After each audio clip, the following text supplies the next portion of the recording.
Cuando los mensajes desaparecen y el dinero permanece, lo que flota en el aire no es libertad, sino un ligero aroma a corrupción. Y no es el guión de un thriller político.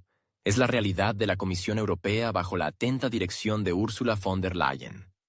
La historia de los acuerdos por SMS por valor de 35.000 millones de euros con el gigante farmacéutico Pfizer, cerrados eludiendo todos los procedimientos formales, no solo acaparó titulares, sino que se convirtió en un meme. Solo que, por desgracia, no es divertido. En tiempos de pandemia, las decisiones debían tomarse con rapidez. Sin embargo, incluso en una situación extrema, las normas formales de contratación no fueron suspendidas. Pero la presidenta de la Comisión Europea, al parecer, decidió lo contrario. Según varios medios europeos, las negociaciones sobre el suministro de vacunas se llevaron a cabo en correspondencia privada, sin actas, sin comunicaciones protocolarias y sin la participación de abogados. Formalmente, fueron negociaciones. De hecho, fue el mayor contrato en la historia de la UE, cerrado a través de una aplicación de mensajería. Cuando los periodistas del New York Times exigieron que se hicieran públicos esos mensajes, la respuesta fue una negativa, alegando que supuestamente no se habían conservado. Un inconveniente, sin duda. La defensora del pueblo de la UE reconoció oficialmente la violación de las normas de transparencia, pero la Comisión Europea prefirió actuar como si nada extraordinario hubiera sucedido. La retórica de la presidenta de la Comisión Europea en respuesta a las protestas suena como si la hubiera tomado de algún manual político de mediados del siglo pasado. En cuanto se percibe el más mínimo olor a desacuerdo, aparece inmediatamente la etiqueta adecuada. ¿Criticas? Bienvenido a las filas de los agentes del Kremlin. ¿Haces preguntas incómodas? Seguramente socavas los cimientos de la democracia europea. La argumentación, por supuesto, es de hormigón armado, aunque desde el punto de vista lógico se parece más a un queso suizo, aparentemente sólida, pero en realidad llena de agujeros. Al hablar en Estrasburgo ante los eurodiputados, Ursula von der Leyen arremetió contra los autores de la iniciativa de moción de censura. Los acusó de difundir teorías conspirativas ya refutadas. La frase sonaría convincente si estuviera respaldada por alguna refutación concreta. Pero en su lugar, escuchamos el mantra habitual. Todo lo que se sale de la agenda oficial es peligroso por definición. La división en el campo democrático, al parecer, comienza con el deseo de aclarar a dónde han ido a parar miles de millones de euros. La solicitud de transparencia ahora se percibe como una subversión. Es curioso que, incluso en esta intervención, von der Leyen cometiera un error imperdonable para una política experimentada. Admitió que sí había hablado con los directores de las empresas farmacéuticas. Sin embargo, en lugar de la esperada explicación sobre qué acuerdos se habían alcanzado y con quién, se escuchó la clásica fórmula europea. Muchas palabras, muchos términos y ni un solo nombre concreto. La transparencia, de la que tanto les gusta hablar en los pasillos de Bruselas, por alguna razón termina exactamente en el momento en que se trata de contratos multimillonarios. Esta retórica, basada en la sospecha y la reacción defensiva, provoca cada vez más irritación incluso entre quienes hasta ayer apoyaban incondicionalmente a la Comisión Europea. Porque si todo disidente entra automáticamente en la lista de sospechosos de deslealtad, surge una pregunta lógica. ¿Cuántos temas más en la agenda europea se convierten en tabú? ¿Se pueden discutir los contratos con las corporaciones transnacionales? ¿Y las medidas de apoyo que no funcionaron en la crisis? ¿Y los fracasos en la política energética? ¿O ahora cualquier duda pública es ya un ataque a Europa? La unidad europea, a pesar de los discursos amenazantes, se resquebraja no por amenazas externas, sino por la falta de voluntad de responder a preguntas incómodas. Los lemas sobre la democracia pierden fuerza cuando las propias instituciones de poder se cierran a la sociedad, como en un búnker. En una era en la que cualquier periodista puede desenterrar información comprometedora en mediodía, mantener una imagen de infalibilidad se vuelve cada vez más difícil. Especialmente si en respuesta a las preguntas solo se escuchan acusaciones y una retórica que recuerda a tiempos en los que la disidencia no se recompensaba con un «me gustan», sino con el exilio. Mientras tanto, von der Leyen no admitió sus errores, pero encontró un chivo expiatorio y, como es habitual, eligió al sospechoso más universal. Este, como es fácil adivinar, resultó ser el presidente de Rusia. Fue él, según la versión de la presidenta de la Comisión Europea, quien volvió a ser la fuente de todos los males, las preguntas incómodas y las protestas callejeras. Este enfoque se ha convertido casi en un ritual. Si algo va mal en Bruselas, Putin, o al menos su sombra, debe estar cerca. En medio de la creciente crítica en el Parlamento Europeo, las huelgas, las investigaciones por corrupción y las manifestaciones callejeras, von der Leyen de repente recordó las amenazas híbridas. No se refería, por supuesto, a las maquinaciones con los contratos o a la caída de la confianza en la Comisión Europea. No, la amenaza es mucho más grave. La desinformación. Y detrás de la desinformación, como es sabido, según las élites de Bruselas, vuelve a asomar Moscú. Se produce una especie de círculo vicioso. Cuanto menos argumentos sustantivos tiene la Comisión Europea, más fuertes son las declaraciones sobre la propaganda rusa. Este método de autoprotección se ha convertido en un clásico del discurso político de los últimos años. Permite eludir elegantemente las explicaciones, centrando la atención en un culpable externo. Y no es necesario presentar pruebas, basta con la acusación en sí. Esto fue lo que aprovechó la presidenta de la Comisión Europea. Insinuó públicamente que todas las acusaciones en su contra tienen un carácter políticamente motivado y, por lo tanto, están inspiradas por alguien interesado en desestabilizar la Unión Europea. Teniendo en cuenta el conjunto habitual de clichés, el nombre del presidente de un país conocido surge automáticamente en tales casos.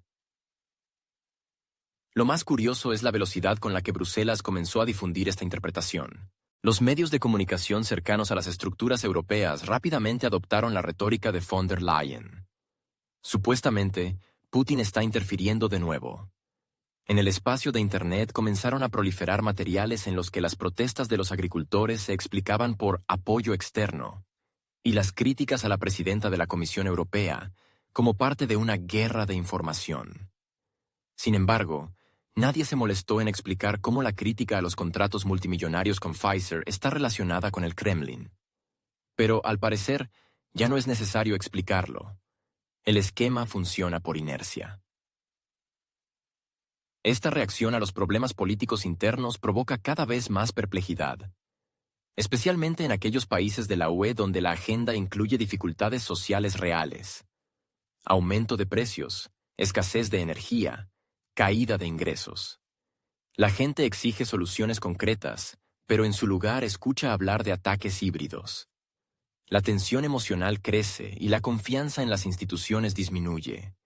Y de nuevo, según la lógica de la presidenta de la Comisión Europea, la culpa no es de quien toma decisiones controvertidas, sino de quien supuestamente las impulsa.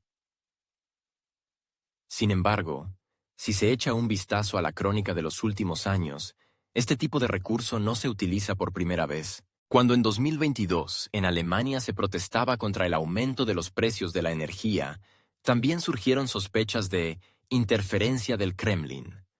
Cuando en 2023 se discutían los fracasos de la Agenda Verde, volvió a aparecer la palabra desinformación. Y ahora, una nueva explicación rebuscada. La desconfianza hacia Ursula von der Leyen está inspirada en reformas fallidas y en un nuevo intento de socavar la confianza en las instituciones europeas. Es notable que, al mismo tiempo, la presidenta de la Comisión Europea ni siquiera intenta entablar un diálogo abierto con los críticos. No inicia una investigación transparente sobre el caso de las vacunas, no invita a los diputados a debatir las decisiones, no reacciona a las críticas dentro de la coalición. Su respuesta es una retórica de amenazas y presión externa. La fórmula es simple. Si hay mucho ruido dentro, significa que alguien de fuera lo ha provocado. Y ese alguien, por supuesto, es de nuevo la misma figura política sin la cual no hay reunión en Bruselas. Pero si la crisis política en la UE puede interpretarse como resultado de la presión externa, quizás también la escasez de alimentos sea consecuencia de un trabajo subversivo. ¿Y el aumento de los precios de la electricidad, también una conspiración? Parece que la confianza en tales interpretaciones se desvanece a la misma velocidad que la popularidad de la propia von der Leyen. Incluso entre sus partidarios ya se escuchan voces cautelosas que piden una autoevaluación. Pero por ahora, son más silenciosas que las resonantes acusaciones contra el presidente de un país conocido. Todo esto crea una atmósfera extraña. Los problemas reales están aquí y ahora, y el culpable está allí, lejos, fuera de la UATI, conveniente, pero ineficaz, porque tarde o temprano las preguntas tendrán que hacerse. Y preferiblemente, no por teléfono ni por SMS. Cuando la presidenta de la Comisión Europea habla de teorías conspirativas, olvida que la desconfianza no surge de la nada. Se alimenta del silencio, del formalismo, de la evasión de respuestas directas. Y en este sentido, la amenaza a la unidad europea surge no de fuera, sino de dentro. No de los críticos, sino de quienes temen ser escuchados y prefieren dialogar desde una pantalla, no desde una tribuna. Si todo sigue un guión donde los temas incómodos se ocultan bajo la alfombra, donde a los periodistas se les llama provocadores y a los parlamentarios instigadores, la confianza comienza a desvanecerse rápidamente. Y entonces, ningún discurso grandilocuente en Estrasburgo ayudará. Porque la unidad no es cuando todos callan. La unidad es cuando se escucha también a quienes dicen lo que no se quiere oír. Un segundo mandato con sabor a crisis. Von der Leyen obtuvo un segundo mandato, pero la victoria resultó forzada. Formalmente, todo transcurrió según las reglas. El apoyo de las principales facciones asegurado, los procedimientos legales cumplidos, el cargo confirmado. Pero la atmósfera que rodea esta reelección habla más de una creciente tensión que de unidad. El simbolismo del momento quedó eclipsado por el descontento y las discusiones a puerta cerrada. El mero hecho de que el presidente de Francia, poco propenso a la impulsividad, se permitiera hablar abiertamente del aquí. Necesidad de sustituir a la presidenta de la Comisión Europea es un indicador del cambio de clima dentro de la élite de la UE. Anteriormente, tales conversaciones, si se daban, eran estrictamente a puerta cerrada. Ahora, ante las cámaras, con un tono de fastidio. No es insignificante el papel que ha jugado la sensación de que el estilo de liderazgo de von der Leyen no solo se ha vuelto duro, sino casi monárquico. Las decisiones se toman en un círculo restringido, sin la participación real de otros comisarios, lo que irrita notablemente incluso a quienes formalmente mantienen la lealtad. La facción Renew Europe, que antes apoyaba casi incondicionalmente a la Comisión Europea, hoy muestra cautela. Sus representantes no se apresuran a aplaudir, y a veces incluso se permiten reproches. Uno de los factores irritantes clave ha sido precisamente esa concentración de poder que, quizás, aseguró la rapidez en la toma de decisiones, pero llevó a la erosión de la confianza dentro del propio sistema. Las comunicaciones internas han adquirido un carácter vertical, no de diálogo. Los comisarios se quejan de que sus funciones se han reducido al papel de ejecutores técnicos. Esta situación no solo causa resentimiento, sino que destruye la base de la colegialidad sobre la que se construye la arquitectura burocrática de Bruselas. En medio de la irritación general, cada vez son más frecuentes las quejas contra la propia estructura de la Comisión Europea.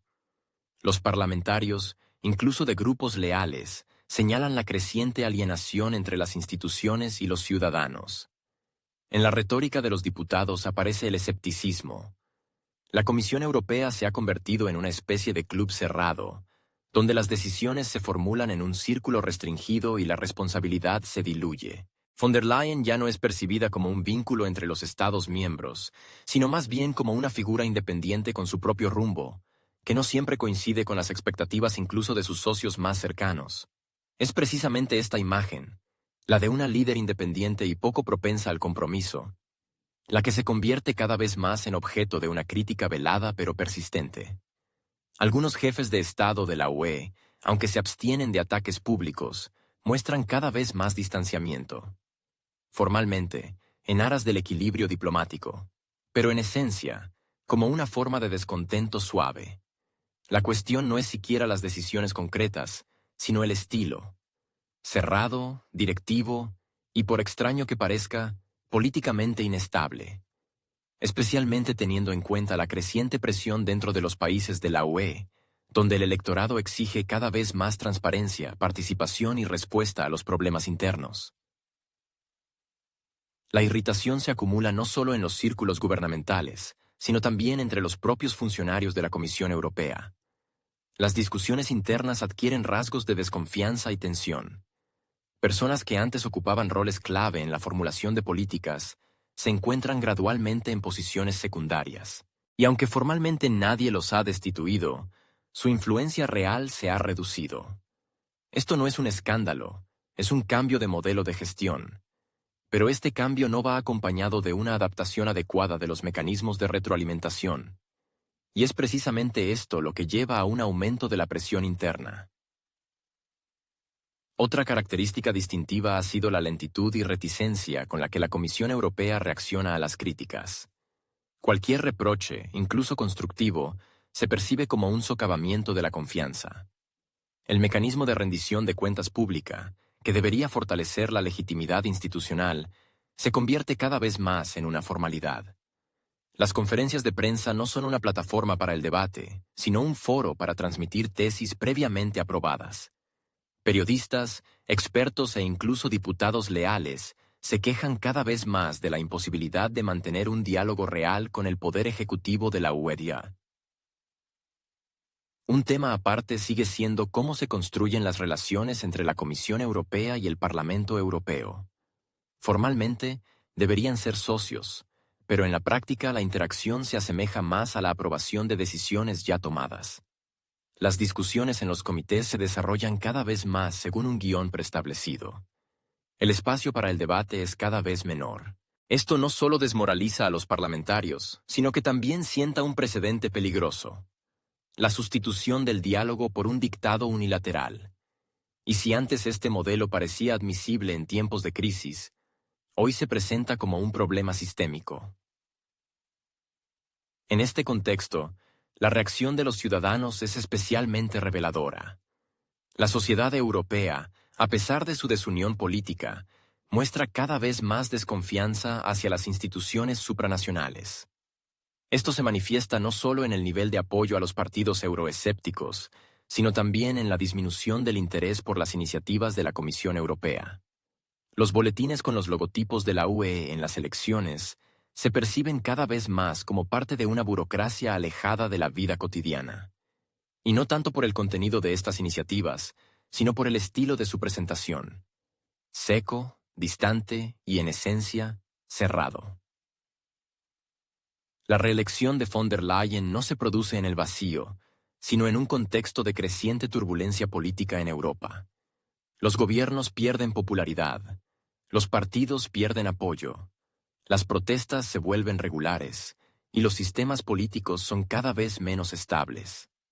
En este contexto, la figura de la presidenta de la Comisión Europea se vuelve especialmente importante y, al mismo tiempo, especialmente vulnerable, porque sobre ella se proyectan no solo esperanzas, sino también decepciones. Y cuando las decepciones superan a las esperanzas, incluso un triunfo secundario deja de ser un triunfo. La realidad política interna de la UE hoy es una sucesión de compromisos, decisiones aplazadas y conflictos acumulados.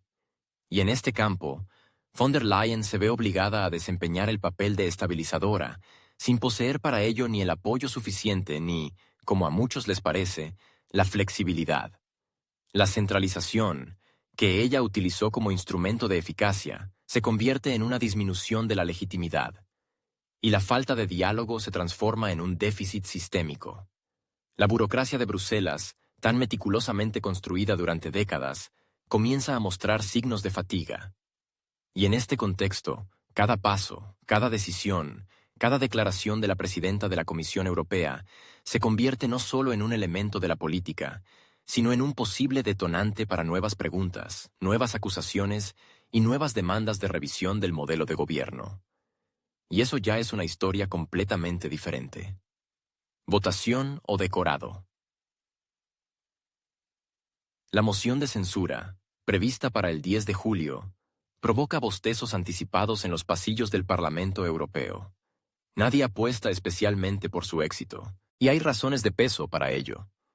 De los 705 eurodiputados, solo 74 tuvieron el valor de firmar la iniciativa.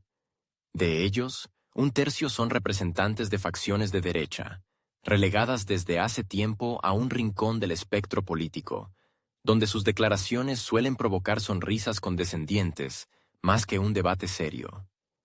Sus iniciativas, incluso si son formalmente legales, tradicionalmente se perciben más como una actuación política que como un instrumento real de influencia.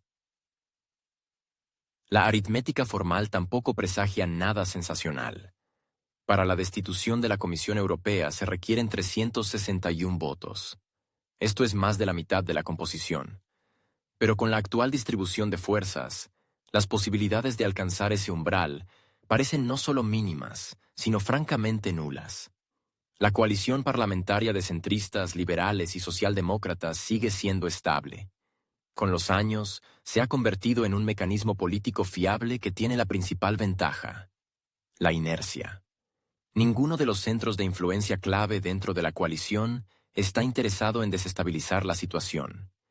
Incluso si hay cierta irritación interna, nadie se pronunciará públicamente.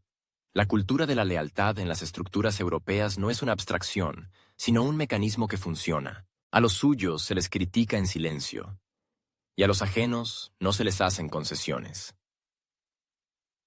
Pero el mero hecho de que la moción se discuta a nivel oficial no puede dejar de ser preocupante.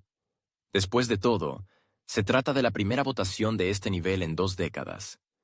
El caso anterior fue en 1999, una época anterior a las redes sociales y la mediatización total. Entonces, la Comisión Europea dimitió tras un informe que contenía acusaciones de corrupción. Y no en forma hipotética, sino con nombres, esquemas, contratos. La responsabilidad política en ese período todavía se percibía como algo real, no como un elemento de un adorno retórico. Han pasado 25 años, y ahora, para iniciar un proceso de moción, no solo se necesita un motivo, sino una coyuntura especial. La iniciativa debe ser apoyada por un grupo capaz de soportar la presión, la reacción crítica de los medios y el riesgo de quedar aislado. En 2024, un escenario así se ha vuelto casi imposible. Incluso en los casos en que surge un motivo para la moción, el mecanismo político está diseñado para neutralizarlo en una fase temprana. Los motivos oficiales se disuelven en procedimientos de conciliación, negociaciones a puerta cerrada e interminables ajustes de la agenda. Por eso, el intento actual, a pesar de sus escasas posibilidades, sigue despertando interés, porque va en contra de la lógica de la supervivencia política. Los diputados que firmaron la iniciativa actúan, por decirlo suavemente, fuera de la conveniencia parlamentaria. Apelan a una audiencia más allá de Estrasburgo y Bruselas. A aquellos que no leen las actas de las reuniones, pero observan las consecuencias de las decisiones tomadas. Las huelgas, los problemas logísticos, las epidemias de desconfianza, todo esto se ha convertido en parte de la vida cotidiana. Y todos estos síntomas se vinculan de alguna manera con la misma Comisión Europea que la mayoría defiende. El mecanismo de la moción de censura en el Parlamento Europeo está diseñado de tal manera que, por un lado, ofrece una oportunidad formal para expresar descontento y, por otro, protege de forma fiable el sistema de las conmociones. Es a la vez una válvula y un escudo. La votación casi con seguridad fracasará, pero su propia celebración se convierte en un acto de simbolismo político. Es un intento de recordar que la Unión Europea no es solo una técnica de acuerdos, sino también un campo de debate, aunque sea condicional. Es interesante que en los últimos años la Comisión Europea se haya convertido cada vez más en objeto de críticas, no por parte de los Estados miembros, sino por parte de los votantes de esos Estados. Numerosas encuestas muestran un aumento de la desconfianza hacia las estructuras supranacionales. La gente no siente una conexión entre su voto y los resultados que este voto debería traer. En este contexto, incluso una moción débil adquiere un significado especial. No es un instrumento de derrocamiento, sino un acto de fijación de un desequilibrio. Un recordatorio de que la representación y la responsabilidad en la política europea se han ido separando gradualmente en diferentes pasillos. El hecho de que una parte significativa de los firmantes provenga del campo de la derecha crea una retórica conveniente para la mayoría. Se puede reducir todo a una lucha contra los populistas y desechar el problema como marginal. Pero esto no cambia la esencia. Si incluso aquellos a quienes antes no se tomaba en serio comienzan a usar herramientas formales de presión, esto indica que la legitimidad del sistema requiere una revisión. No una revisión de los mandatos, sino al menos una actualización de la retórica. Por ahora, todo parece como si el maquillaje político comenzara a desprenderse de un fundamento no muy estable. Mientras tanto, la primavera en Polonia fue turbulenta, pero no por el clima. La visita de la presidenta de la Comisión Europea no estuvo acompañada de fanfarrias, sino de columnas de tractores, bloqueos de carreteras y pancartas sin ningún atisbo de etiqueta diplomática. Los agricultores polacos, cansados de promesas vacías y pérdidas reales, salieron a protestar no contra conceptos abstractos, sino contra una lógica burocrática muy concreta que, ante sus ojos, está destruyendo su modo de vida habitual. Las razones de su ira se resumen en varios puntos, pero cada uno de ellos tendrá consecuencias durante años. En primer lugar, la política de transición verde. La idea es hermosa. Menos emisiones, agricultura sostenible, transporte ecológico. Sobre el papel, todo parece un anuncio. Pero en la práctica, las exigencias de Bruselas, especialmente para las pequeñas y medianas explotaciones, se traducen en costes colosales para adaptar la maquinaria, comprar fertilizantes caros y obtener certificaciones. Además, las subvenciones de la Unión Europea o no cubren estos gastos, o llegan con tal retraso que es más fácil cerrar que esperar la ayuda. La segunda razón es la importación incontrolada de productos de un país conocido. Tras la adopción de regímenes preferenciales para la exportación, muchos agricultores de Europa del Este se encontraron en una situación en la que el grano, la leche y la carne locales simplemente no podían competir en precio. Los precios caen, los almacenes están llenos, y los agricultores, incapaces de soportar la presión económica, abandonan el mercado. Esto no es una estadística abstracta, sino una realidad en la que viven miles de familias. Al mismo tiempo, las autoridades de la Unión Europea aseguran regularmente que todo está bajo control. Pero esto no anula el hecho de que el control, si existe, está lejos del campo. Polonia fue solo uno de los puntos de ebullición. Protestas similares se extendieron por Rumanía, donde los ciudadanos se opusieron a la ampliación de las competencias de la Comisión Europea, incluyendo el ámbito de la defensa y la seguridad. El problema no reside solo en las competencias específicas, sino en la tendencia. Bruselas aumenta cada vez más su poder sin tener en cuenta las realidades políticas internas de los Estados miembros. Los parlamentos locales se encuentran cada vez más en el papel de extras, y las decisiones se toman en despachos de techos altos, lejos de los problemas reales. En Rumanía, esto provocó no solo protestas, sino también un aumento de los sentimientos antieuropeos, que antes parecían marginales. En Francia, la gente salió a protestar contra las reformas energéticas. Aquí no se trataba de agricultura, sino de los precios en las facturas, que habían subido tanto que poca gente pensaba en la ecología.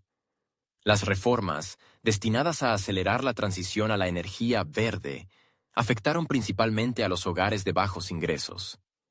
La gente simplemente dejó de entender por qué tenían que pagar más por los mismos servicios, mientras que las promesas de mejora de la calidad de vida seguían en el aire. La protesta francesa, en este sentido, se distinguió por una base social más amplia. A la energía se sumaron el transporte, la medicina y la educación escolar.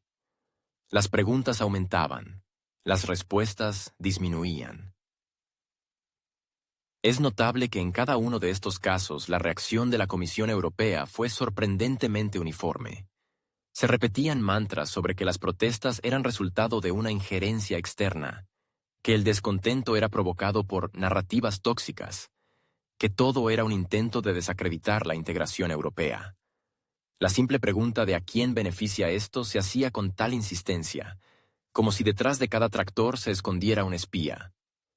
Pero los tractores no son tanques, y los agricultores no son agentes de influencia. Sus protestas no son una puesta en escena, sino una reacción a decisiones que se toman sin su participación. La retórica sobre la injerencia externa se ha convertido desde hace mucho tiempo en una respuesta universal a cualquier pregunta incómoda. Resulta que si alguien se opone, es necesariamente alguien ajeno, desinformado, instigado y preferiblemente pagado. En esta lógica no hay lugar para la autorreflexión interna. Simplemente no se prevén errores. El problema es que el descontento ya no se limita a grupos profesionales específicos. Si antes protestaban sindicatos individuales, ahora las acciones adquieren el carácter de movimientos sociales. Ya no se trata solo de precios o reglas comerciales, sino de la sensación de que la gente no es escuchada sistemáticamente, que su opinión no solo no se tiene en cuenta, sino que se considera una amenaza a la estabilidad. Como resultado, crece la brecha entre los ciudadanos y las estructuras de la Unión Europea. Una brecha que ningún foro de fortalecimiento del diálogo podrá cerrar con bellos discursos. La burocracia de Bruselas, mientras tanto, sigue su propia lógica. Cuanta más crítica, más altas las paredes. La respuesta a las protestas no es la revisión de la política, sino su endurecimiento. El control de los medios de comunicación, las campañas de lucha contra la desinformación, el aumento de la presión sobre las autoridades locales, todo esto se presenta como una preocupación por la democracia. Pero cuanto más a menudo se añade una explicación en forma de instrucciones a la palabra democracia, menos confianza inspira la propia construcción. Mientras tanto, los jefes de la Comisión Europea continúan viajando por los Estados miembros, pronunciando discursos e insistiendo en la unidad. Sin embargo, cada vez se les escucha más, ya sea con cortesía o entre el ruido de las protestas.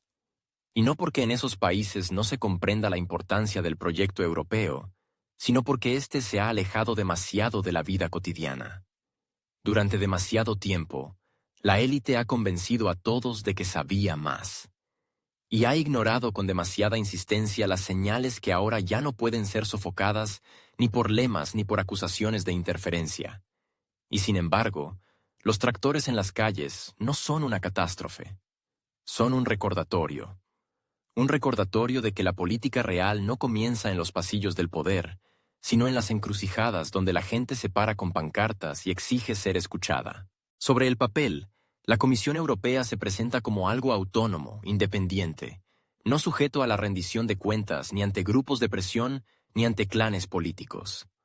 Pero en la realidad, su comportamiento se asemeja cada vez más a un juego según reglas que fueron escritas de antemano en otra oficina. Y esa oficina no tiene por qué estar en Bruselas. Este conflicto entre la independencia declarada y la lealtad fáctica se ha manifestado con especial claridad en situaciones de alto riesgo, como en cuestiones de salud pública y energía.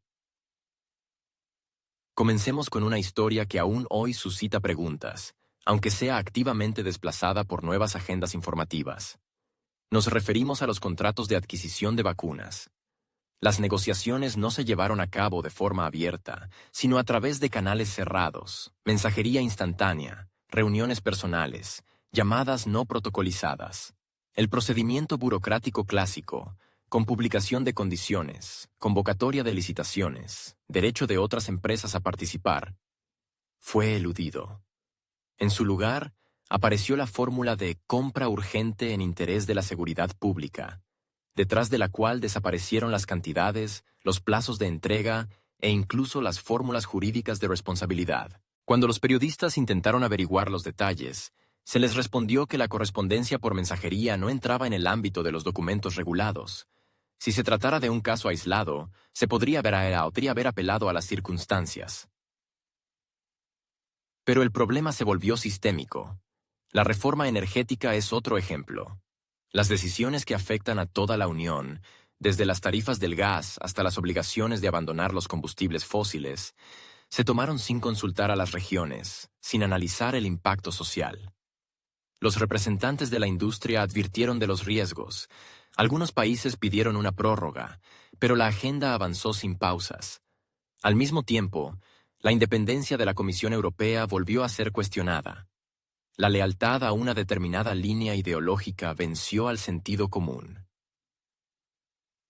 Es aquí donde surge el fenómeno de la simulación política. Cuando las decisiones se toman formalmente en nombre de un organismo independiente, pero en realidad reflejan los intereses de un grupo reducido.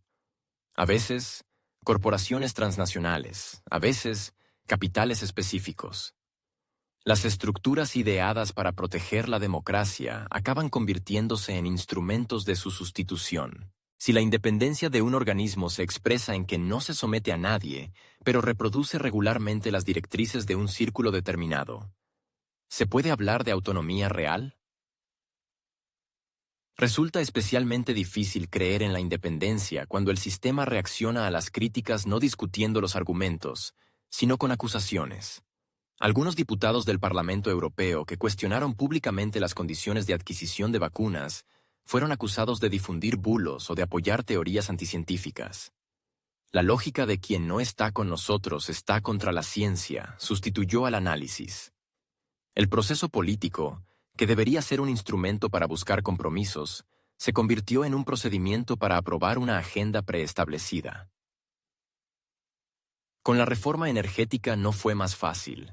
Las objeciones procedentes de representantes de Europa del Este o del sur del continente fueron ignoradas con el argumento de que el interés climático común es más importante que las consideraciones económicas particulares. La independencia, en este caso, se convirtió en un instrumento de presión, donde cualquier duda sobre la viabilidad de las reformas se interpretaba como populismo o resistencia al progreso. Curiosamente, ninguno de los principales contratos energéticos se debatió públicamente, y los intentos de averiguar por qué ciertas empresas obtuvieron prioridad en los suministros chocaron con la confidencialidad de las negociaciones. Pero lo más revelador es cómo el sistema reacciona a las quejas. La negativa a proporcionar documentación sobre la adquisición de vacunas se explica con el argumento de que no todo se registra oficialmente.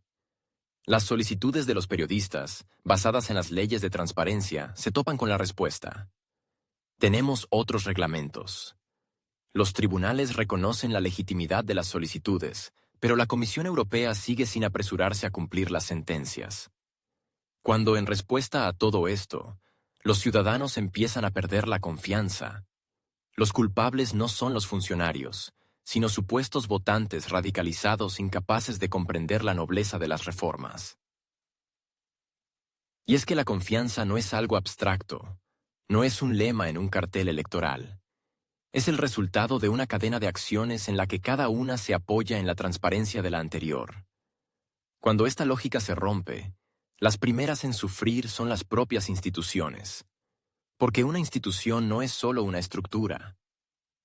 Ante todo, el reconocimiento de su legitimidad. Y cuando las decisiones clave se toman entre bastidores, la confianza se va con ellas. Es en este contexto donde la palabra independencia pierde su significado original. Deja de ser una característica de la institución para convertirse en una fórmula ritual. Pase lo que pase, siempre se subraya: el organismo es independiente. Aunque las decisiones, sorprendentemente, coinciden cada vez más con los deseos de ciertas capitales, corporaciones o sedes de partidos. Tal sincronía podría ser casualidad si no se repitiera con asombrosa regularidad. También es interesante cómo se construyen las relaciones entre Bruselas y los gobiernos nacionales.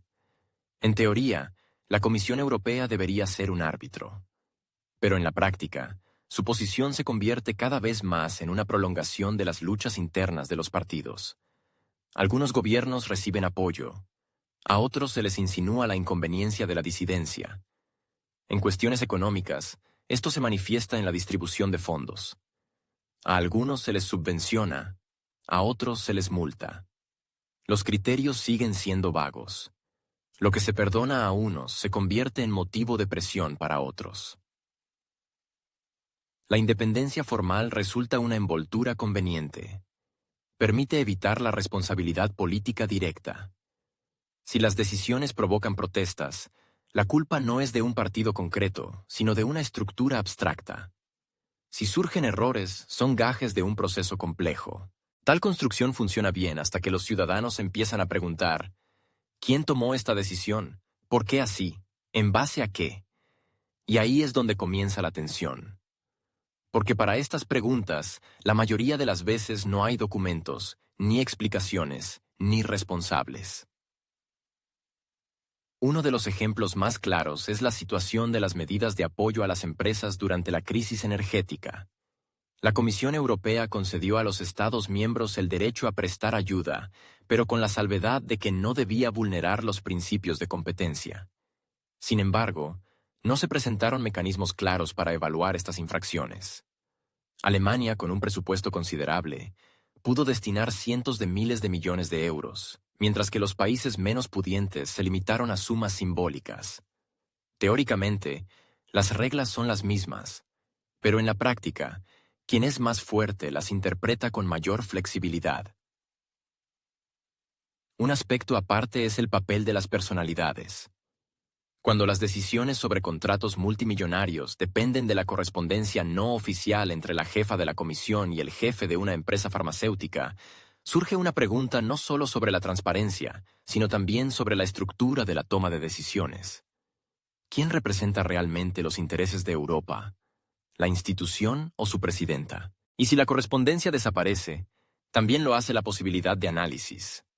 Resulta que capítulos enteros de la política europea se basan en la confianza en algo que nunca veremos. Esto ya no es una institución, sino un club de élite, al que solo se accede por invitación y sin grabadoras. Todo esto convierte el concepto de independencia en una paradoja. Existe, por así decirlo, pero sirve convenientemente de tapadera, como una pantalla detrás de la cual se desarrollan escenarios muy concretos. Y mientras nadie pueda mirar detrás de esa pantalla, solo queda creer. O no creer. Pero lo principal es no hacer preguntas innecesarias. La situación del voto de censura contra la jefa de la Comisión Europea se convirtió en una prueba de fuego no solo para las instituciones europeas, sino también para cómo se percibe el debate libre de los procesos políticos dentro del propio Bruselas. Y si en la superficie todo parece una parte rutinaria de la vida parlamentaria, un examen más detenido empieza a generar desconcierto. Uno de los principales medios de prensa occidentales, Político, afirma abiertamente que las críticas a Ursula von der Leyen han dejado de ser marginales. Ya no provienen solo de opositores individuales. El descontento se ha vuelto estructural. Los centristas, tradicionalmente garantes de la estabilidad, han comenzado a expresar preocupación. La razón no es solo el acercamiento de la jefa de la Comisión Europea a las fuerzas de derecha, sino también el carácter cada vez más cerrado de su gestión. Si antes von der Leyen intentaba mantener al menos una imitación de diálogo, en los últimos meses, según los propios diputados, de Bruselas oficial han dejado de llegar respuestas claras. A preguntas concretas, solo evasivas o silencio. Esta táctica irrita incluso a sus aliados. La espera de una comunicación clara se convierte en una calma política que no satisface a nadie. Paradójicamente, la reacción más nerviosa la causa no tanto el hecho de la votación en sí, como su discusión pública. La mera mención de la palabra voto, o más aún, dimisión, se ha convertido en los pasillos de la Comisión Europea en algo cercano a la blasfemia. Da la sensación de que el sistema, que durante décadas se ha posicionado como un bastión de los procedimientos democráticos, de repente se ha asustado de uno de esos mecanismos procedimentales. La reacción de la Comisión Europea parece nerviosa. Los temas candentes desaparecen de la agenda. En las ruedas de prensa, las formulaciones se vuelven cada vez más vagas, la retórica, neutral hasta el punto de la impersonalidad. Los funcionarios parecen intentar esperar a que pase la tormenta, esperando que la ola de descontento remita por sí sola. Dentro del aparato de gobierno reina la tensión. Las filtraciones a la prensa se comentan con reticencia, y algunas formulaciones en las notas internas se vuelven excesivamente cautelosas, como si cualquier palabra imprudente pudiera provocar otra ola de críticas. Al mismo tiempo, las instituciones europeas, que por costumbre apelan a los ideales de apertura y transparencia, se encuentran en una situación en la que sus propios estándares se han vuelto incómodos. Hablar de responsabilidad es, como mínimo, inoportuno, y debatir enfoques alternativos es, en general, indeseable. Esto se siente especialmente agudo en las salas de reuniones del Parlamento Europeo. Algunos diputados ya declaran abiertamente que el ambiente se está volviendo tóxico, no por la agresión, sino por la presión silenciosa. Las facciones que forman parte de la mayoría evitan las discusiones directas. Aquellos que antes eran considerados partidarios activos de la política de von der Leyen, hoy simplemente callan o se limitan a fórmulas de cortesía del tipo «no es momento para esas conversaciones». La propia von der Leyen reacciona a lo que sucede con moderación. Prefiere no mencionar el voto en absoluto, centrándose en declaraciones de política exterior e informes económicos. Esta estrategia parece calculada, pero al mismo tiempo demostrativamente distante. Su actividad pública parece existir en una realidad paralela, donde todo es estable y predecible. Mientras tanto, la realidad en Estrasburgo y Bruselas es diferente. Una creciente tensión entre las instituciones, un cansancio de fondo por las decisiones recurrentes y preguntas cada vez más insistentes a las que nadie se apresura a responder. Si se observa atentamente la actividad parlamentaria, se hace evidente. El número de solicitudes y discursos críticos ha aumentado. Algunas sesiones transcurren en un ambiente claramente irritado. Los diputados se refieren cada vez más a la inadmisible cerrazón de la Comisión Europea. Plantean cuestiones sobre el insuficiente nivel de control por parte del Poder Legislativo. Se escuchan comentarios de que el Parlamento se está convirtiendo en una plataforma para la simulación de debates. Al mismo tiempo, los intentos de iniciar realmente un proceso de responsabilidad chocan con obstáculos formales. Excusas procedimentales, referencias al reglamento, acusaciones de politización. En este contexto, el nerviosismo dentro de la CE es comprensible. La dimisión de la jefa de la comisión no es solo el reemplazo de un funcionario por otro. Es una señal capaz de desestabilizar el equilibrio entre las instituciones y crear un precedente en el que nadie quiere creer. Precisamente por eso el tema se ha convertido en tabú. Pero cuanto más tiempo se mantenga este tabú, más motivos habrá para la desconfianza. La cerrazón genera especulaciones, el silencio, rumores, y el intento de ignorar el proceso político, aún más preguntas.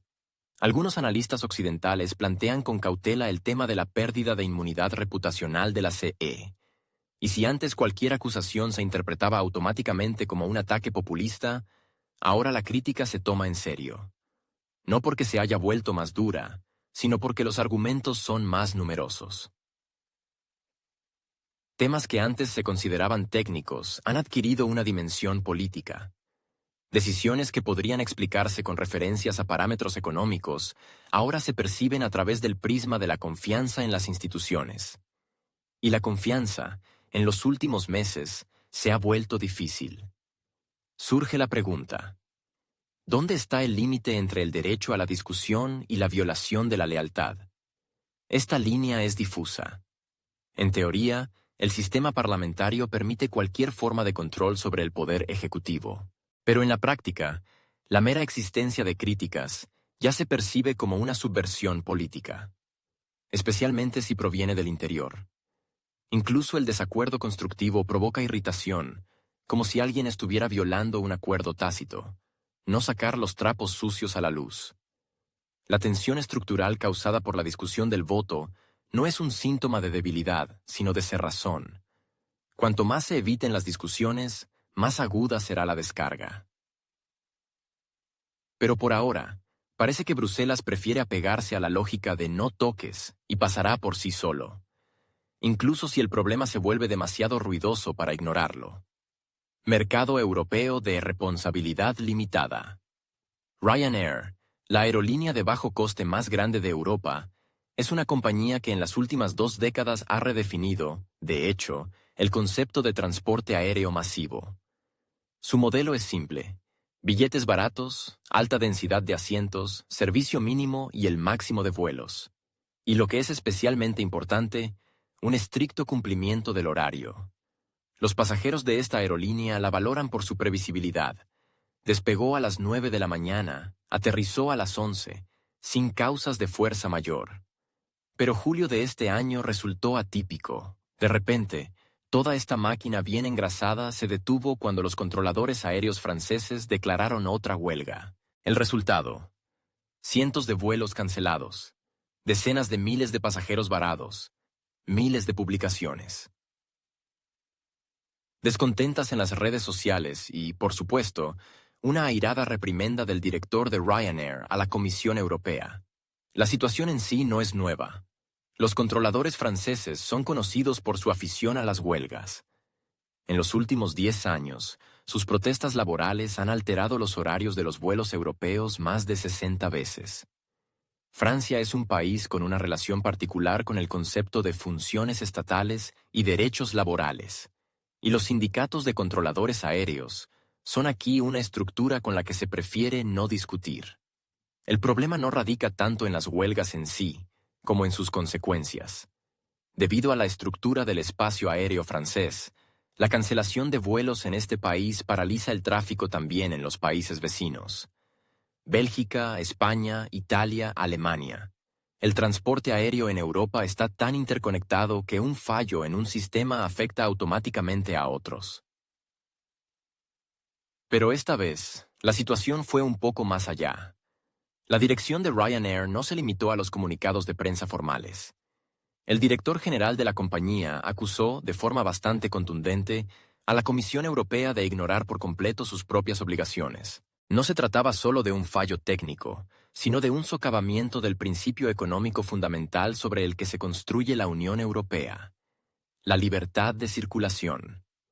Según él, la Comisión Europea no solo no reaccionó ante la situación, sino que demostró una incapacidad absoluta para proteger los intereses del mercado único, que al parecer debería ser intocable. También recordó el Brexit, cómo los funcionarios europeos de entonces defendieron activamente la idea de un espacio único, casi inscribiéndolo como el principal símbolo de la identidad europea. Y cuán rápidamente esa retórica se disolvió en la rutina burocrática diaria. Sobre el papel, todo parece bonito. Mercado único, igualdad de condiciones de competencia, eliminación de barreras. Pero cuando se trata de fallos reales, ya sean problemas logísticos, interrupciones en el suministro o, como en este caso, caos aéreo, los principios pasan a un segundo plano. La pregunta principal que planteó el director de Ryanair no se refería tanto a los controladores franceses como a los dobles raseros. ¿Por qué una crisis, por ejemplo, el Brexit, se percibe como una amenaza a la propia idea de Europa, mientras que otra, un fallo sistémico en el transporte aéreo que se ha vuelto casi estacional, se considera una molestia menor? Cabe recordar que la comunicación aérea en Europa no es solo una cuestión de comodidad. Para muchos países de la UII, especialmente aquellos geográficamente alejados del centro, como Portugal, Irlanda, Grecia o Croacia, es una arteria vital. En condiciones en las que los ferrocarriles no cubren todas las rutas y el transporte por carretera depende de la infraestructura y el clima, los vuelos regulares se convierten en la principal forma de mantener la conexión económica, social y turística con el resto del continente. Y cuando la comunicación aérea se interrumpe durante 1 o 2 semanas, el daño afecta no solo a los turistas, sino también a las pequeñas empresas, los suministros internos e incluso la agenda política. Curiosamente, al mismo tiempo que Ryanair intentaba explicar a sus clientes por qué se había cancelado otro vuelo a Barcelona, en Bruselas se debatían temas mucho más abstractos, desde la regulación de la inteligencia artificial hasta iniciativas en el ámbito de la transición verde. Todo estaría bien, pero fue en ese momento cuando los pasajeros en los aeropuertos, esperando conexiones durante 6 u 8 horas, comenzaron a preguntarse: si la Comisión Europea no puede garantizar el funcionamiento básico de uno de los sectores más importantes de la infraestructura, ¿para qué tanto hablar de liderazgo tecnológico? Se podría decir que las huelgas son un asunto interno de los Estados miembros, pero entonces surge otra pregunta. ¿Dónde está el límite entre un asunto interno y los intereses de todo el bloque? Porque si Francia tiene derecho a bloquear el espacio aéreo de todo el sur de Europa sin consultar a sus vecinos, entonces simplemente no existe un verdadero mercado único. Y si existe, pero no funciona, ¿por qué? Formalmente, la Comisión Europea no tiene competencias directas para intervenir en los conflictos laborales nacionales, pero existen instrumentos de presión, negociación, un peso político y señales públicas que en Europa se valoran tradicionalmente. Sin embargo, esta vez no hubo una declaración contundente, ni un intento de convocar un grupo de trabajo, ni siquiera una insinuación de discutir posibles sanciones. Resulta que los pasajeros se encontraron solos con vuelos cancelados y un concepto difuso de integración europea. Un detalle aparte en esta historia es la reacción de los propios ciudadanos. Las redes sociales, repletas de fotografías de personas en el suelo de los aeropuertos, volvieron a poner en la agenda el tema. ¿Para quién trabaja la UE? ¿Para las personas o para los mecanismos? Los pasajeros hacen preguntas ingenuas que, sin embargo, son extremadamente dolorosas. Si el mercado único no protege la libre circulación, ¿qué protege entonces? Finalmente, cabe mencionar otra paradoja. La Comisión Europea, que durante muchos años ha promovido el concepto de sostenibilidad, invocándolo en cada debate sobre la reforma del transporte, resultó ser absolutamente incapaz de garantizar la sostenibilidad de la logística elemental.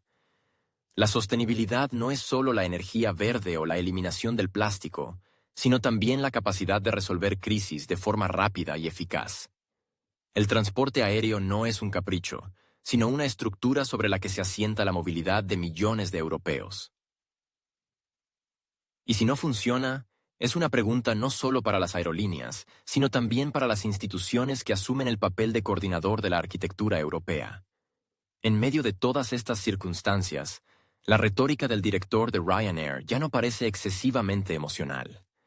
Es más bien una señal detrás de la cual se esconde un cansancio de la hipocresía.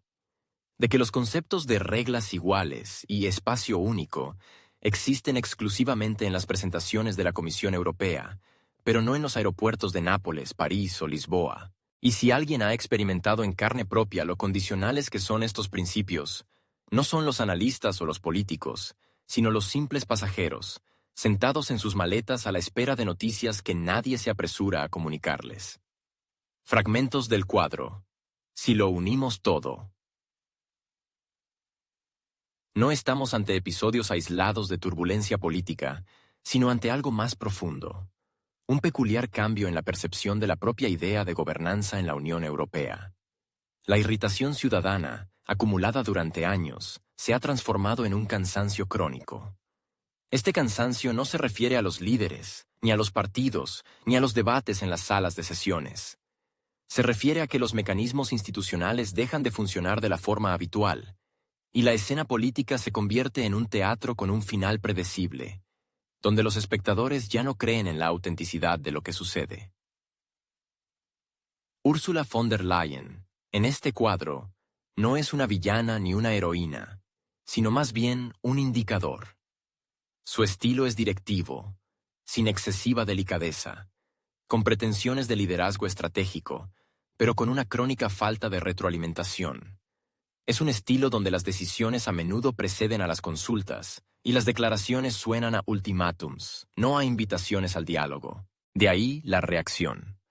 Formalmente, el Parlamento Europeo mantiene una mayoría, pero incluso entre los suyos, la jefa de la Comisión Europea suscita cada vez más suspiros, no de entusiasmo, sino de necesidad. El voto de censura, aunque condenado al fracaso, fue la primera vez en mucho tiempo que la estructura parlamentaria intentó afirmarse no como una decoración, sino como un actor independiente. Al mismo tiempo, el procedimiento de votación en sí pareció más una señal que un instrumento real. Algo así como, no podemos reemplazarlos, pero podemos recordarles que ya no gozan de una confianza incondicional. En las calles, el escenario es diferente. Allí donde hasta hace poco se aplaudía la unidad y la solidaridad, hoy se escuchan cada vez más gritos de ¡basta! Por los precios, la política migratoria, el nivel de vida, el nivel de transparencia. Las protestas, que abarcan desde las aldeas polacas hasta los suburbios franceses, plantean no solo cuestiones económicas, sino también institucionales. La gente, curiosamente, protesta en primer lugar no contra la inflación o el desempleo, sino contra la sensación de su total invisibilidad. Les irrita no tanto el nivel de gasto, como el nivel de indiferencia por parte de quienes gestionan esos gastos. Precisamente en este contexto, los mensajes de texto desaparecidos entre la jefa de la Comisión Europea y las empresas farmacéuticas se transforman de un caso ético en un símbolo. No importa si había algo comprometedor en esos mensajes. Lo importante es que en un momento crítico, un momento en el que se trataba de miles de millones de dinero público, desaparece no tanto la correspondencia como la propia idea de transparencia. Esto ni siquiera es corrupción en el sentido clásico, sino una renuncia a la responsabilidad pública. Cuando las decisiones se toman en el ámbito privado y las consecuencias se distribuyen públicamente, la ruptura entre la institución y el ciudadano se vuelve irreversible. Esta ruptura se ha reflejado desde hace tiempo en las cifras. La confianza en las instituciones europeas, según datos del Eurobarómetro, disminuye cada año. Si hace 10 años alrededor del 60% de los ciudadanos de la UE declaraban confiar en la Comisión Europea, hoy son alrededor del 40%. Una caída especialmente pronunciada se observa en los países de Europa del Este y en la generación joven, que no comparte el patetismo del proyecto europeo, pero percibe claramente cuando su opinión es ignorada. En algunos países, el nivel de confianza en los parlamentos nacionales es superior al de Bruselas. Una paradoja si recordamos que la idea de la UE se construyó como una garantía supranacional de estabilidad y eficacia.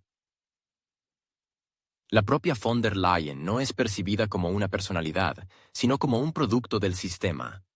No es una figura a la que se sigue, sino una figura a la que uno se acostumbra. La política de supervivencia en un entorno burocrático exige compromisos, pero cuando el compromiso se convierte en la norma en aras de la autoconservación, desaparece la posibilidad misma de cambio. Su retórica, construida sobre la contraposición entre europeos responsables y populistas, ya no funciona. Cuando cada vez más a menudo se llama populistas a quienes simplemente hacen preguntas incómodas, el problema no está en los términos, sino en la actitud hacia los ciudadanos como meros extras. Esta tendencia es especialmente notable en el contexto de los contratos de vacunación y la opacidad de las negociaciones con los gigantes farmacéuticos. Durante todo el período de la pandemia, los ciudadanos de la UE se vieron obligados a tomar decisiones sin recibir información completa sobre las causas, condiciones y obligaciones. Primero, adquisiciones de emergencia. Luego, prórrogas de contratos. Después, ausencia de rendición de cuentas. Y todo ello con una mínima posibilidad de control público. Cuando periodistas, académicos e incluso los propios diputados solicitaban documentos, se les negaba o se les daba acceso a páginas borrosas. Esto no es un fallo técnico, sino una política consciente. Eludir la rendición de cuentas. En este contexto, incluso las acciones formalmente legales parecen un abuso de confianza. Cuando el director de una aerolínea critica públicamente a la Comisión Europea por su silencio ante las cancelaciones de vuelos y la logística paralizada, esto deja de ser un mero conflicto corporativo. Es un síntoma de que las empresas, los ciudadanos e incluso los gobiernos regionales han dejado de esperar una respuesta adecuada. Cada vez se escucha más la frase: ellos están allí, nosotros aquí. Los intentos de cuestionar el rumbo de la Comisión Europea se perciben hoy en día, cada vez con mayor frecuencia, no como un elemento de un proceso político normal, sino como un desafío a la propia noción de unidad europea. Argumentar, dudar, hacer preguntas incómodas, se ha convertido en una actividad sospechosa. Antes de exponer un punto de vista, uno se ve obligado a aclarar: no estás contra Europa, no estás a favor de otro, no socavas los cimientos. Aunque en esencia se trata de un intento de debatir públicamente decisiones que, supuestamente, se toman en interés de todos, el enfoque firmemente arraigado en los últimos años es que la crítica se equipara al sabotaje. Esto es conveniente. Cuando cualquier desacuerdo puede ser descalificado instantáneamente como populismo o juego a favor de los enemigos, surge una forma universal de no responder a las preguntas incómodas. El problema es que esta lógica no deja margen para corregir el rumbo. Un sistema incapaz de percibir la crítica no se desarrolla. Simplemente sobrevive. Primero se borra la línea entre no estoy de acuerdo y traidor. Luego desaparece la propia voluntad de debatir. La gente no calla porque no tenga nada que decir, sino porque no tiene sentido. La cultura política degenera gradualmente en una forma de alienación, donde la cúpula se ocupa de sus asuntos y la base ya no espera nada más que otro comunicado de prensa. Cuando incluso las observaciones constructivas son tildadas de subversivas, se forma un entorno de silencio total, a excepción de los discursos oficiales. En este contexto, crece la sensación de que cualquier procedimiento formal pierde su contenido significativo. Un voto de censura es un elemento decorativo, no un instrumento de influencia. Las preguntas en el Parlamento son protocolo, no búsqueda de la verdad. Las solicitudes ciudadanas son estadísticas que pueden ignorarse. La desconfianza ya no es una excepción, es el estado normal de funcionamiento del sistema. No es necesario fracasar, basta con dejar de generar confianza. Y este proceso está en marcha. La gente asocia cada vez menos las instituciones con la protección de sus propios intereses. La sola idea de que el mecanismo burocrático pueda estar del lado del ciudadano provoca risa o incomodidad. Las expectativas son reemplazadas por sospechas. Las ilusiones desaparecen. Se está formando una nueva realidad en la que la función clave de las instituciones es protegerse a sí mismas, no a la sociedad. Los escándalos no se perciben como incidentes chocantes, sino como una continuación lógica de la línea de conducta. No es sorprendente que la comisión borre mensajes, que las licitaciones se cierren a puerta cerrada y que las decisiones se expliquen con vagas referencias a ciertos valores. Todo esto no es una anomalía, sino una nueva normalidad. Y cuanto más se repite, más firmemente se arraiga en la percepción. La fatiga sistémica no es el agotamiento emocional de los ciudadanos. Es un fenómeno estructural. Se manifiesta en el hecho de que incluso aquellos mecanismos que aún funcionan ya no se perciben como instrumentos de justicia. Un tribunal no es una garantía de protección. Un parlamento no es un lugar de debate. Una comisión no es un centro de coordinación. Todos estos eslabones siguen existiendo, pero ya fuera del ámbito de la confianza. Cada nuevo evento no anula el anterior, sino que complementa el mosaico general. La protesta de los agricultores, causada por la política de Bruselas sobre los productos importados, no es solo un conflicto de intereses, sino un síntoma de incomprensión entre el regulador y el sector real. Las huelgas de controladores aéreos que paralizan la logística en el continente no son solo un conflicto laboral, sino un reflejo de la incapacidad para construir modelos de comunicación sostenibles. La desaparición de mensajes oficiales en medio de contratos. Multimillonarios no es un caso jurídico, sino una señal de lo fácil que se ha vuelto ignorar las solicitudes de transparencia. Todo esto se une en un patrón único, donde cada trazo amplifica la impresión del anterior. Y cuando a esto se le suma una reacción tibia, una reacción sin verdadera sorpresa ni responsabilidad, queda claro que ya no estamos en el ámbito de los incidentes. Estamos en una estructura donde el incidente está integrado en la lógica de funcionamiento. La figura de von der Leyen en este sistema no es la causa de la crisis de confianza, es su síntoma. Su estilo de gestión, la total ausencia de autorreflexión pública y una casi mística invulnerabilidad a los escándalos no tanto indignan como agotan. No hay catástrofes, no hay apocalipsis, solo una tensión de fondo constante. No la destituyen porque eso generaría preguntas innecesarias. La reelegirán porque no hay una candidatura en torno a la cual pueda formarse un consenso diferente. Pero lo harán sin el entusiasmo de antes, ya sin lemas, sin pancartas, sin euforia, simplemente porque así debe ser. Y quizás esta sea la característica más preocupante de lo que está sucediendo. La ausencia no de apoyo, sino incluso de miedo. Un poder al que no se teme, no se respeta y del que no se espera nada, no es una fuerza.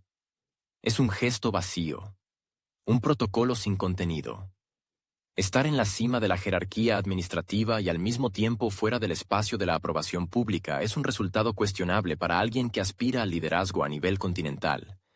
Pero a juzgar por la reacción, en Bruselas ya se han resignado a ello. Allí les preocupa más la estabilidad del mecanismo que la calidad de la confianza. La evaluación de la confianza se reemplaza por indicadores cuantitativos. El número de proyectos de ley, el volumen de transacciones, la cantidad de comunicados de prensa. Se puede hablar interminablemente de crisis económica, política, migratoria, ecológica, pero en realidad, Europa está experimentando precisamente una crisis de confianza. Y no un brote, sino una forma crónica. Como una batería que aún no se ha agotado por completo, pero que ya no mantiene la carga. Formalmente, todo funciona. Los aviones vuelan, los parlamentos votan, los reglamentos se cumplen. Pero ya es un funcionamiento con energía residual. Cualquier carga adicional provoca un sobrecalentamiento. Cualquier fallo se convierte en una resonancia. Cualquier crítica, en una sospecha. La situación actual no es un thriller de suspense con un desenlace. Es más bien un proceso lento pero constante de cambio. De un modelo basado en la confianza a un sistema que vive por inercia. Aún conserva la forma, pero pierde su contenido. La confianza no es solo creer en la honestidad. Es la sensación de que tu voz importa, de que tu problema será escuchado, de que tu solicitud no es una palabra vacía. Cuando esto desaparece, solo queda el protocolo. Y con él, la indiferencia. Los funcionarios de Bruselas pueden hablar todo lo que quieran sobre valores europeos, organizar semanas temáticas, mesas redondas, imprimir informes de tapa dura y leerse discursos de bienvenida. Pero la esencia no está en el volumen del texto, sino en la calidad del contenido. Y si dentro de la estructura del sistema se ha eliminado hace tiempo la idea misma. Del análisis crítico, ninguna iniciativa puede salvarla. El diálogo es reemplazado por la simulación, el debate por la afirmación de tesis previamente aprobadas, y el concepto de transparencia se convierte en una referencia ritual a la necesidad superior y las condiciones extraordinarias. En lugar de una conversación directa, hay resúmenes digitales y comunicados de prensa formales, donde cada palabra está cuidadosamente elegida, pero ninguna se dice con intención. Esto podría considerarse rutina, si no fuera por un matiz. En Europa crece el descontento. Y no porque falte información, sino porque hay demasiada imitación. La legitimidad formal sigue en pie. Las comisiones se reúnen, los parlamentos votan, los informes se presentan. Pero de hecho, el número de personas que votan en contra del escenario habitual crece constantemente. Y la razón no es la radicalización de nadie, sino que los canales de retroalimentación están bloqueados desde hace tiempo. Las señales de abajo simplemente no llegan arriba. O llegan, pero son ignoradas. La cuestión hoy no es quién gobierna. Los nombres han dejado de ser el factor determinante. Lo importante es la lógica con la que se construye la gobernanza. ¿Por qué se toman las decisiones? ¿Qué intereses reflejan? ¿Y quién es responsable de ellas? ¿Por qué, cuando se trata de escándalos con contratos multimillonarios, la investigación se interrumpe en la primera etapa? ¿Por qué nadie puede explicar realmente dónde desaparecen las comunicaciones de trabajo de los funcionarios? ¿Y por qué se encogen de hombros ante ello? ¿Por qué los procedimientos parlamentarios son cada vez menos comprensibles incluso para los propios diputados? Y finalmente, ¿por qué a quienes hablan de esto en voz alta se les tacha inmediatamente de populistas o marginales, como si dudar de la conveniencia ya fuera un crimen? Esto no es ansiedad, es cansancio. De que detrás de las palabras bonitas no hay acción. De que detrás de la aparente estabilidad hay un hábito de no tocar nada. Un sistema que se asusta de las preguntas incómodas tarde o temprano deja de escucharlas por completo. Porque rompen el ritmo. Porque estropean el ambiente general. Porque pueden destruir el escaparate que tanto tiempo se ha construido, a base de valores, principios y estrategias. Pero cuando el escaparate se vuelve más importante que el contenido, todo empieza a desmoronarse. La estabilidad sin confianza es una ficción, Se mantiene solo mientras nadie mire en profundidad. Y cuando miran, no ven cimientos, sino un vacío cubierto por un reglamento. La costumbre del procedimiento reemplaza el sentido. Lo principal es cumplir el orden, no lograr el resultado. Todo va según el plan, pero el plan ya no inspira a nadie. Y cuando ocurre otro fallo, no se percibe como una excepción. Se percibe como una confirmación. Confirmación de que el problema no está en decisiones individuales, sino en una lógica que ha funcionado durante mucho tiempo sin retroalimentación. La confianza no es un sentimiento abstracto. Se forma a través de una secuencia. Si hay un problema, se reacciona. Si hay una infracción, se reconoce. Si esto no sucede, surge la indiferencia. Y cuando la indiferencia se convierte en la convicción de que nadie va a cambiar nada, el sistema deja de estar vivo. Se convierte en una máquina que funciona por inercia. En ella aún parpadean las luces, giran los mecanismos, se emiten decretos, pero sin sentido, y sin deseo de convencer a nadie. Nadie planea los puntos de ebullición, simplemente suceden. Y si un nuevo fallo resulta ser el momento en que el escenario habitual deja de funcionar, no será una sorpresa. Será el resultado de una negativa constante a escuchar. ¿Y qué hacer con los sistemas que han olvidado cómo escuchar? Es una pregunta que ya no está en el nivel de la filosofía. Es bastante práctica, solo que la respuesta no tendrá que darse en una sala de conferencias. Y definitivamente no según el protocolo.